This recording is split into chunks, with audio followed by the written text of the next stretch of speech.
Hello dear students, मैं ज्योति शर्मा हमारे YouTube channel teachers अड्डा एमपी पर आप सबका फिर से स्वागत करती हूं। तो आज आपकी 10 मिनट की क्लास होने वाली है बैलेंसिंग ऑफ इक्वेशन। मतलब कि अपने समीकरण को संतुलित कैसे करें। बिना बैलेंस किए आपका समीकरण ठीक नहीं होगा, आपकी इक्वेशन ठीक नहीं होगी, वो गलत मानी जाएगी, एग्जाम में आपका नंबर काट लिया जाता है। देखिए आइए कैसे करते हैं बैलेंसिंग ऑफ इक्वेशन। देखिए जैसे आप घर से बाहर निकलते हैं, कुछ सामान लेने जाते हैं, कोई भी सामान ले लो तो वो दोनों तरफ इक्वल बैलेंस करता है। जैसे आपने कोई 1 किलो सेब लिए हैं तो वो उसमें 1 किलो ही वो जो होता है बाट वगैरह रखता है। खैर आज तो मशीन चल गई है आजकल वैसी वाली, जिसमें वहीं दिखा देता है नंबर्स में कि 1 किलो वेट हो गया इसका। ठीक है, इसी प्रकार जैसे वो दोनों तरफ इक्वल बैलेंस करता है, इसी तरीके से आपको भी करना है। देखिए कैसे करते हैं बैलेंस इक्वेशन, समीकरण का संतुलन।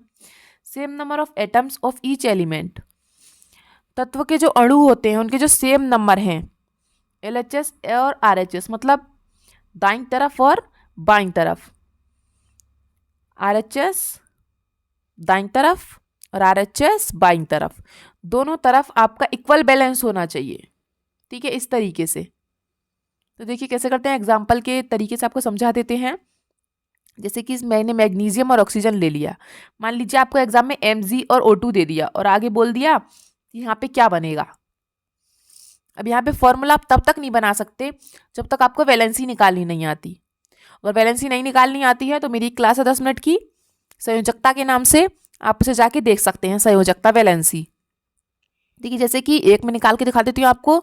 अगर मान लीजिए मैंने आपको मैग्नीशियम और ऑक्सीजन दे दिया तो मैग्नीशियम की वैलेंसी कितनी होती है 2 और ऑक्सीजन की कितनी होती है 2। दोनों की 2 होती है, हटा दो, एक एक रह गई, बस काट दो दोनों की अगर बराबर होती है तो। अब एक एक का तो कोई मतलब ही नहीं होता, क्रॉस मल्टीप्लाई कर दो। Mg 1 लिखते नहीं है, ठीक है, और O 1 भी नहीं लिखेंगे, तो ये क्या बन गया हमारा MgO। अब इसने बना तो सही दिया MgO, लेकिन इधर बेटा कितने मैग्नीज हैं, कितने मैग्नीशियम है 1, और इधर कितने हैं 1। ठीक है भाई, ये तो ठीक है, ये तो बैलेंस है, एक एक है दोनों तरफ। इधर ऑक्सीजन कितने हैं 2 और इधर ऑक्सीजन कितने हैं 1। ये गड़बड़ है, अगर इधर 2 हैं तो इधर भी ऑक्सीजन 2 ही होने चाहिए। अगर भाई अब इधर 2 हैं तो मैं इधर भी 2 कर लेती हूँ, जैसे कि मैंने यहाँ पे कर दिया 2, कर दिया। ठीक है, अगर जब अब मैंने यहाँ पे ऑक्सीजन 2 कर दिया है तो मुझे यहाँ पे ये ऑक्सीजन 2 हो गए, तो इस तरीके से लिख दिया मैंने 2MgO। लेकिन अब यहाँ पे Mg भी 2 हो गए, इस साइड Mg 2 हो गए, लेकिन इधर मैग्नीशियम एक ही है अभी, तो भाई इसको भी 2 कर दो, तो मैग्नीशियम को भी 2 कर दो, है ना। ऑक्सीजन ऑक्सीजन 2 हो गए, इधर मैग्नीशियम 2 हो गया था आपका, तो इधर भी मैग्नीशियम आप अपना 2 कर दीजिए, तो आ गया 2Mg प्लस O2, आपका क्या बना 2MgO। ठीक है, ये इधर वाले क्या होते हैं अपने, ये रिएक्टेंट, और इधर वाला ही हमारा क्या हो गया प्रोडक्ट, मतलब कि अभिकारक। रिएक्टेंट मतलब बेटा अभिकारक और प्रोडक्ट मतलब उत्पाद। ठीक है, बन गया। कितना इजी तरीका था। यहाँ पे आपको सरल शब्दों में समझा देती हूँ। जैसे कि इसने दिया था Mg प्लस O2, तो आपने बनाया MgO। ठीक है, अब इसने क्या किया बेटा, इधर एक ऑक्सीजन बाकी है हमारे पास, तो इसने क्या किया कि इसने MgO, अब यहाँ पे ऑक्सीजन 2 तो लिख नहीं सकते क्योंकि फिर इनकी वैलेंसी खराब हो जाएगी, फॉर्मूला ऐसे बनता नहीं है, फॉर्मूला वैलेंसी के हिसाब से ही बनता है। ठीक है, तो इसने क्या किया, इसने यहाँ पे 2 कर दिया, इसने यहाँ पे 2 कर दिया, तो O तो बेटा अब आपके 2 हो गए, और इधर भी 2 O हैं, इधर भी 2 O हो गए, लेकिन इधर तो 2 Mg हो गए, Mg 2 हो गए, और इधर 1 Mg रह गया, तो हम इसको भी 2 कर देते हैं, तो इधर भी 2 Mg, इधर भी 2 ऑक्सीजन, और इधर भी 2 MgO।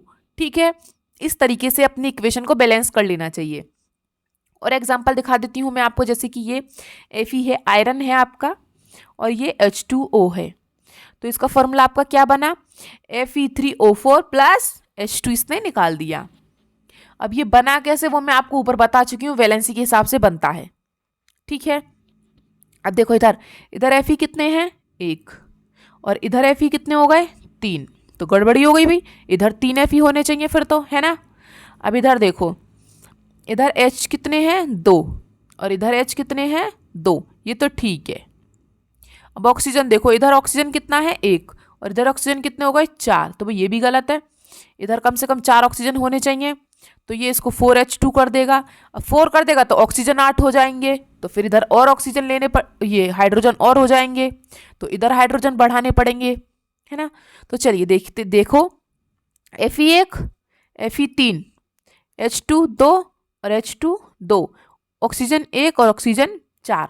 तो इसने क्या किया, इधर इधर Fe आपका 3 है आयरन, तो इधर भी इसने 3 कर दिए, देखो ये कर दिए यहाँ पे 3।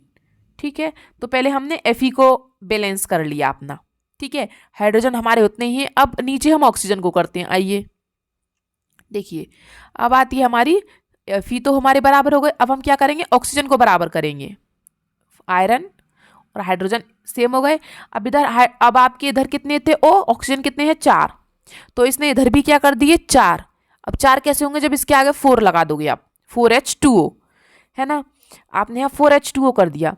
अब जब आपने यहाँ 4 कर दिया तो ऑक्सीजन तो ठीक है और आयरन भी ठीक है, लेकिन अब 4H2O, तो अब हाइड्रोजन तो बेटा 8 हो गए ना, 4 दूनी 8, हाइड्रोजन तो 8 हो गए, लेकिन हाइड्रोजन तो इसने 2 ही लिखे हैं इस तरफ। आया बात समझ में, हाइड्रोजन इस तरफ 2 हैं और इसने कितने कर दिए अब 8, तो हमें इसमें कितने की गुणा करनी पड़ेगी 4, तभी तो 8 होंगे। तो इसने 4 की गुणा कर दी इधर, और इधर हमने 4H2 कर दिया। इस तरीके से आपकी इक्वेशन ये बैलेंस हो गई। तो आपकी टोटल इक्वेशन बनी क्या, 3Fe प्लस 4H2O की मिला के क्या बनी, Fe3O4 प्लस 4H2O, जिधर Fe बराबर है, हाइड्रोजन बराबर है और आपके ऑक्सीजन भी बराबर है। दस द इक्वेशन इज बैलेंस।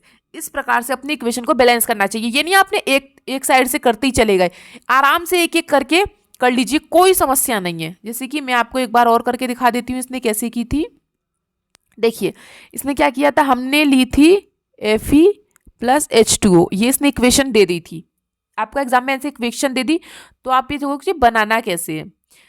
ठीक है, तो आप कैसे बनाएंगे इसको, देखो पहली बात तो H2O, पहले बात तो इसमें से हाइड्रोजन आप रिलीज कर दो। ये क्या है आपका मेटल ऑक्साइड बनेगा। मेटल के साथ ऑक्सीजन होता है तो वो क्या बनता है हमेशा मेटल ऑक्साइड, ये मैं ऑलरेडी करा चुकी हूँ आपको। तो क्या बनेगा इसका फॉर्मूला Fe3O4। ठीक है, ये बन गया आपका। उसके बाद इक्वेशन, पहले बात तो संयोजकता याद करके संयोजकता निकाल के सीखे, पहले ये इक्वेशन निकालना सीखो कि ये आया कैसे। ठीक है, उसके बाद बैलेंस करना सीखो। अब देखो यहाँ पे 3 Fe हैं, तो सिंपल सी बात है यहाँ इसको आप 3 कर दो, तो ये आपका कोई समस्या नहीं है। यहाँ पे आपके 4 O हैं, तो आप यहाँ पे 4 लिख दो, तो आपके O तो 4 हो गए, लेकिन H2 आपका बढ़ गया, फिर से 4H2 हो गया। यहाँ पे सिर्फ हमने H2 लिखे हैं, यहाँ पे हमारे 6 और बढ़ गए, तो आप यहाँ पे 4H कर दो, तो 4 दूनी 8 पूरे हो गए। इस तरीके से अपनी इक्वेशन को बैलेंस करना सीखिए। ठीक है, और बहुत इजी है, कोई हार्ड नहीं है, बस थोड़ा सा दिमाग लगाना है। इक्वेशन बैलेंस करना बहुत ही इजी टॉपिक है, लेकिन कुछ बच्चों से होता नहीं है, इसलिए इजी तरीका लेके आई थी कि बच्चों को कैसे सिखाया जाए। ठीक है, आज तक की हमारी क्लास सिर्फ इतनी थी, और अगर आपको PDF चाहिए तो ये हमारा टेलीग्राम चैनल है, आप इसे ज्वाइन कर सकते हैं, और इस पर आपको हर तरह का सॉल्यूशन, क्लास 9th का 10th का केमिस्ट्री के ऑल टॉपिक्स हैं, आपके छोटे छोटे कंसेप्ट हैं, सब आपको हमारे टेलीग्राम चैनल पर मिल जाएंगे। मेरी वीडियो को देखने के लिए आप सबका बहुत बहुत धन्यवाद। अगर आपको मेरी वीडियो पसंद आती है तो प्लीज़ लाइक करें, सब्सक्राइब करें, और कमेंट नहीं किया है तो प्लीज़ कमेंट करके जाएं। और आपको कोई और क्लास का PDF चाहिए, या आपको कोई टॉपिक समझ में नहीं आ रहा है, तो आप मुझे कमेंट करके बता सकते हैं कि आपको क्या टॉपिक समझ में नहीं आ रहा है, मैं आपको बना के दिखा सकती हूँ। मेरी वीडियो को देखने के लिए आप सबका बहुत बहुत धन्यवाद। मिलते हैं आपसे अगली क्लास में। Have a nice day.